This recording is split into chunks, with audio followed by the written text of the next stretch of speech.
कांसीराम साहब के 92वें जन्मदिवस के अवसर पर हार्दिक शुभकामनाएं देना चाहता हूं। धन्यवाद आप सब लोगों को और पूरे जनपद के तमाम गांवों से यहाँ पर लोग उपस्थित हुए हैं। बहुत लंबा समय हो गया, 3-4 घंटे लगभग हो लिए हैं। तो लगभग मैंने 5 तारीख से आपके पूरे क्षेत्र में प्रचार शुरू किया था। पम्फलेट बांट करके, फोन से मैसेज करके, तमाम तरह के जो माध्यम थे उन माध्यमों से प्रचार किया गया और जितने भी लोग यहाँ पर आए उनका सबका धन्यवाद किया जाता है और बहुत अच्छा लगा। एक जो मिशन की, मूवमेंट की, जो विचारधारा की लोगों के अंदर एक ललक है, ये मैंने देखा है कि जिन लोगों को विचारधारा सुनने में अच्छा लगता है वो लोग यहाँ पर जरूर आए। चाहे बिजनौर से आए हो, मेरठ से आए हो, गाजियाबाद दिल्ली से आए हो, अमरोहा से आए हो, मुरादाबाद से आए हो, कई जिलों के लोग यहाँ पर उपस्थित हैं। तो अब बात चलती है मिशन की, मूवमेंट की। तो चूंकि राजनीति नहीं, यहाँ पर मूवमेंट की, मिशन की बात है और मैं जो निकला हूं घर छोड़ करके माननीय साहब के, बाबा साहब के जो अधूरे कारवा, अधूरा जो मिशन है, मैं पूरा दमखम के साथ उस मिशन को, उस आंदोलन को, उस कारवा को मंजिलों तक, सर्वोच्च शिखर तक पहुंचाना चाहता हूं। इसलिए मैंने इस आंदोलन को आगे बढ़ाने का जिम्मा लिया है और इसमें जिम्मा मैं नहीं, तमाम मेरे साथी हैं। पूरे देश के कोने कोने तक जाकर के मैं माननीय कांसीराम साहब की विचारधारा को पहुंचाने का प्रयास कर रहा हूं। और जो माननीय कांसीराम साहब ने पेन के माध्यम से बताई बहुत सारी चीजें, उसको मैंने अपडेट किया है, उसमें कुछ और जोड़ा है। तो मैं यहाँ तो नहीं बताऊंगा उसको, गांव जब कैडर लगेंगे या फिर प्रशिक्षण का कार्यक्रम होगा, बैठ करके 4 दीवारी के अंदर उसको यहाँ बताया जाएगा। तो कैडर तो अभी फिलहाल नहीं लगेगा। अभी तो फिलहाल ये सम्मेलन इस बात के लिए हो रहा है कि अभी समाज के अंदर सामाजिक चेतना और आर्थिक चेतना का कैसे संचार किया जा सके, क्योंकि माननीय कांसीराम साहब ने बार बार ये बात कही है कि बहुजन समाज की राजनीति चले न चले, लेकिन सामाजिक परिवर्तन की मुहिम वो रुकनी नहीं चाहिए। सामाजिक परिवर्तन की मुहिम रुकनी नहीं चाहिए। उसी सामाजिक परिवर्तन की मुहिम के लिए साथ में मैंने लगाया है सामाजिक व्यवस्था परिवर्तन और आर्थिक गुलामी से मुक्ति का भारतीय राष्ट्रवादी सांस्कृतिक श्रवण जन आंदोलन। ये समझना होगा मेरे भाई डॉक्टर MP सिंह ने बोला है, ये जो शब्द लिखे हैं ये मात्र शब्द नहीं है, ये वो विचारधारा है जो माननीय कांसीराम से पहले, बाबा साहब से पहले महात्मा ज्योतिबा फुले, और अगर पीछे तक जाए तो संत रविदास जी, संत कबीर साहब, पेरियार साहब, और अंत में जहां से हमारे इतिहास का कुछ साक्ष्य हमें मिलता है 2500 साल पहले तथागत गौतम बुद्ध से, क्योंकि उस समय भी हमारी सामाजिक परिस्थिति, हमारे आर्थिक संसाधन, हमारी आर्थिक परिस्थिति दयनीय थी। वहां से वो आंदोलन चला और इस आंदोलन को आगे बढ़ाते बढ़ाते तमाम महापुरुषों ने, तमाम संतों ने अपने जीवन की आहुति लगा दी। उसका परिणाम है आज कि हम बेहतर स्थिति में हैं और हमसे बेहतर स्थिति हमारी पीढ़ियों की हो, हमारे बच्चों की हो, हमारे समाज की हो, हमारे देश के राष्ट्र की हो। इसलिए हमें अपने पूर्वजों के मार्ग को, अपने पूर्वजों के, अपने महापुरुषों की बात को आगे बढ़ाने का संकल्प लिया है। उसको संकल्प को आगे बढ़ाना है।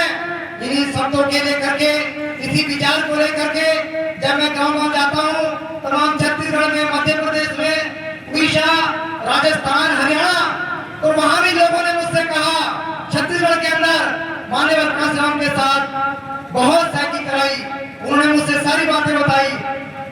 बावला रत्नाकर बहुत बड़े नेता थे, अभी भी शायद परिचित होंगे। तो वो मुझसे कहने लगे कि लाल सिंह उत्तर प्रदेश में तो बहुत जरूरत काम की, आप यहाँ छत्तीसगढ़ में क्यों आ रहे हो? तो मैंने फिर उनसे कहा कि अभी आपने मान्यवर साहब के साथ बहुत साइकिल चलाई। तो मान्यवर साहब तो मुझसे भी दूर के थे, उत्तर प्रदेश से भी आगे के थे, पंजाब के रहने वाले। तो वो खड़े हो गए और हाथ जोड़ करके कहा कि लाल सिंह जी, आप छत्तीसगढ़ में कहीं भी जाओगे, किसी भी जिले में जाओगे, कोई समस्या आएगी तो मेरा नाम बता देना, आपकी समस्या वहीं सॉल्व हो जाएगी। तो मेरा मतलब कहने का ये है, यहाँ पे मैं लगभग 15 दिन से प्रचार कर रहा हूँ, पूरे गांव-गांव यहाँ के क्षेत्र के लोगों ने जिस गांव में रुके, हम रात को जहाँ रात हो गई वहीं रुक जाना है, वहीं खा के जैसा मिलेगा वहीं सुन करके अपने मिशन को और अपने मूवमेंट को आगे बढ़ाने का काम करना है। कुल मिला के यहाँ भी बहुत सम्मान समाज के लोग दे रहे हैं। बस जरूरत इस बात की है कि मूवमेंट को आगे कैसे बढ़ाया जाए और आर्थिक संसाधनों के लिए, सामाजिक परिवर्तन के लिए। आपने अभी राज्यपाल जी ने, इंस्पेक्टर साहब ने बता दिया सामाजिक परिवर्तन कैसे होगा।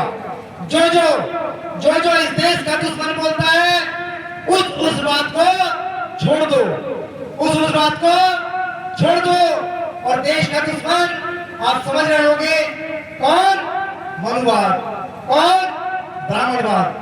अकेले, क्योंकि अभी मैंने देखा रक्षाबंधन पर, बहुत सारे त्योहारों पर, अभी होली पर हमारे लोगों की बात ना कर, पूरे देश के लोगों की बात, पंडितों ने कहा कि अभी होली नहीं चलेगी, नहीं चलेगी। सबने मान लिया, हाँ भाई अगले दिन चलेगी। पंडित बोल देता है कि भाई रक्षाबंधन आज 12 बजे से अगले दिन 12 बजे तक रहेंगे, सब लोग मान लेंगे। तो मैं ज्यादा तो इस पाखंडवाद पर नहीं बोलना चाहूंगा, क्योंकि पाखंडवाद पर राज्यपाल जी ने और बहुत सारे लोगों ने बता दिया है। लेकिन बस शॉर्ट में मैं संक्षिप्त में यही कहूंगा कि जो इस देश का दुश्मन बोल रहा है उसको छोड़ दो, बिल्कुल छोड़ दो। जो लोग जो यहाँ पर आए हुए हैं उन सभी से बताना चाहूंगा कि वो अपने घरों पर जाकर के अपने परिवार में बहन बेटियों को बताएं कि जो रास्ता मान्यवर कांशीराम साहब ने, बाबा साहब अम्बेडकर साहब ने, ज्योतिबा फुले ने, संत रविदास जी ने, कबीर साहब ने, गाड़गे साहब ने, पेरियार साहब ने, तथागत गौतम बुद्ध ने, और सही बताएं तो जितने भी आगे इस मार्ग पर चलने वाले हैं उन सभी ने गौतम बुद्ध की विचारधारा को आगे बढ़ाने का काम किया है। वो चाहे कम किया हो और चाहे ज्यादा किया हो। इसलिए मैं बताना चाहूंगा कि इस पाखंडवाद से सामाजिक परिवर्तन, और सामाजिक परिवर्तन अकेले एक हथियार आप लोगों के पास है, शिक्षा। क्या है? शिक्षा है। जैसे जैसे शिक्षा मजबूत होगी वैसे वैसे सामाजिक परिवर्तन बढ़ता जाएगा, बढ़ता जाएगा, बढ़ता जाएगा। रही बात आपके आर्थिक न्याय की, तो आर्थिक न्याय के लिए हमें इस देश के आर्थिक संसाधनों पर कब्जा करना होगा। इस देश के आर्थिक संसाधनों को दुरुपयोग से बचा करके सदुपयोग करना होगा। तमाम हमारे पास ऐसे स्वरोजगार हैं, तमाम, जैसे फोन सुधारना है, कपड़ा सिलना है, आपका मकान बनाना है, और तमाम जो है साइकिल सुधारना, मोटरसाइकिल सुधारना, कार सुधारना, तमाम इस तरह के हाथ के दस्तकार आप देख रहे होंगे। जो लोग नहीं पढ़ रहे हमारे युवा, वो तुरंत अपने हाथ के दस्तकारी में शामिल हो जाए। मैं देखता हूँ कि हमारे बहुजन समाज के बच्चे सुबह से शाम तक गांव की सड़कों पर फोन लेकर के घूमते हैं, और अगर कोई माँ, बेटी, बहन, बूढ़ी ये कह दे कि जरा वहां को फोन लगा दे, तो वो युवा क्या कहता है, इसमें पैसे नहीं है। अफसोस होता है, पैसे आएंगे कहां से जब पूरे दिन रोड के चक्कर काटते हो, पूरे दिन कोई काम नहीं करते। इसलिए मैं कहना चाहूंगा कि इस देश के मुस्लिम समाज के लोगों से, बहुजन समाज, खासतौर से दलित पिछड़ों के बच्चों से मैं कहना चाहूंगा कि मुस्लिम समाज के जो युवा हैं, मुस्लिम समाज की जो क्रियाएं हैं रोजगार की, उसको देख ले, उन्हीं की नकल कर लो। तमाम वो बच्चे बेचारे सुबह 5 बजे अपनी मोटरसाइकिलों पे अपनी साइकिलों पे फेरी करके घूम के आते हैं और 500 रुपए, 100 रुपए, 200, 400, 500 भी वो अपने परिवार को बेहतर रखते हैं। ना उनकी बहन बेटियां जंगल में किसी गन्ना छीलती और ना ही वो लैंड पेशाब करने जंगल में जाती है। तो मेरा मतलब कहने का ये है कि जब तक हम अपनी बहन बेटियों के मान सम्मान की सुरक्षा नहीं करेंगे, चिंता नहीं करेंगे, क्यों? क्योंकि आए दिन बताया यहाँ पर बैठी जो महिलाएं हैं, रेप, बलात्कार, छेड़छाड़ तमाम चीजें हैं, इनसे सुरक्षा तभी हो सकती है जब आप अपने रोजगारों पर और अपनी शिक्षा पर काबिज होंगे। दूसरी बात अभी बताते तो साथ लेकिन फिर भी बताना चाहूंगा, जैसे बाबा साहब ने कहा था शुरुआती दौर में जब संविधान निर्माण हो रहा था कि अगर लोकतंत्र की बात है तो मैं उस लोकतंत्र को नकारता हूं जिस लोकतंत्र में वंचित समाज को, गरीबों को, पिछड़ों को, दलितों को, अल्पसंख्यकों को सामाजिक और आर्थिक न्याय नहीं मिलेगा। ऐसी लोकतांत्रिक शासन व्यवस्था को मैं नकारता हूं। तो मैं बताना चाहूंगा आज आपसे, क्या इस देश के अंदर बहुजन समाज को सामाजिक न्याय मिला? मैं तो नहीं समझता नहीं मिला। क्यों नहीं मिला? प्रमाण बता देता हूं। अरे जिस लोकतंत्र में, जिस व्यवस्था में, जिस देश के अंदर आप लोगों को घोड़ी पर बैठने से मार दिया जाता है, मूंछें रखने से मार दिया जाता है, खत्म कर दिया जाता है, अच्छी शिक्षा देने से, अच्छे कपड़े पहनने से मार दिया, खत्म कर दिया जाता है, उसकी हत्या कर दी जाती है, तो क्या यह सामाजिक न्याय है? आप बताइए, क्या यह सामाजिक न्याय है? नहीं, यह सामाजिक अन्याय और अत्याचार है। इस सामाजिक और अन्याय और अत्याचार के खिलाफ सिर्फ हमको संगठित होकर के लड़ना होगा, संगठित होकर के लड़ना होगा, नहीं तो यह न्याय, यह अत्याचार सामाजिक तौर पे बढ़ता जा रहा है लगातार। दूसरा, आर्थिक अन्याय, आर्थिक गुलामी, जो इस मोमेंट का मिशन का मेन उद्देश्य है। तो आर्थिक गुलामी कब खत्म होगी? जब इस देश के तमाम संसाधनों को उन पूंजीपतियों से बचाया जा सकता हो जो सस्ते में इस देश का जंगल, इस देश की जमीनें, इस देश का जल, तमाम तरह के जो आर्थिक संसाधन हैं उन पे लुटेरों का कब्जा हो चुका है।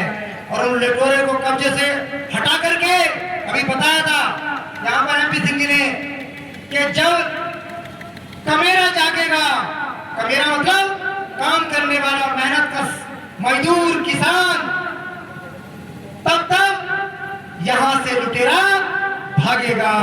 क्योंकि हम आज देख रहे हैं पूरे देश के संसाधन उन चंद गिने चुने लोगों के हाथों में सौंप दिए। भारत सरकार ने प्रदेश की